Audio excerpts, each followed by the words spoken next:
મિત્રો, ભારતીય જનતા પાર્ટીના ભ્રષ્ટાચારના કારણે આખું ગુજરાત બદનામ થઈ રહ્યું છે. ગુજરાતને લાંછન લાગી રહ્યું છે.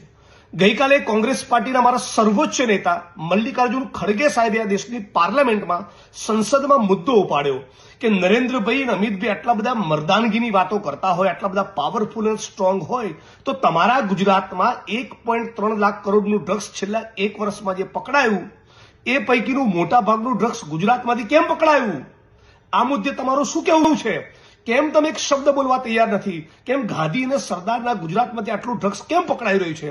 આ છતાં ભારતીય જનતા પાર્ટીના ગુજરાતના રાષ્ટ્રીય સ્તરના તમામ પ્રવક્તાઓ, તમામ સાંસદો, તમામ મંત્રીઓ ચૂપ. 8 ચોપડી પાસ ગૃહમંત્રી, રાજ્યના પોલીસ વડા, રાજ્યના મુખ્યમંત્રી તમામ ચૂપ. એટલે આ વિડીયોના માધ્યમથી હું ચેલેન્જ કરું છું અને સમગ્ર ગુજરાતની એક વ્યક્તિનું સમર્થન માંગુ છું કે આવો સાથે મળીને માહોલ બનાવીએ કે ગુજરાતની વિધાનસભા 16 ફેબ્રુઆરીથી શરૂ થઈ રહી છે. આ વિધાનસભામાં જ્યારે ગૃહ વિભાગની ચર્ચા હોય ત્યારે મારી અને હર્ષ સંઘવીની વચ્ચે એક લાઈવ ડિબેટ થાય અને એ ડિબેટનું જીવંત પ્રસારણ ગુજરાતના જનજન સુધી પહોંચાડવામાં આવે એટલે ખબર પડે કે 8 ચોપડી પાસ એ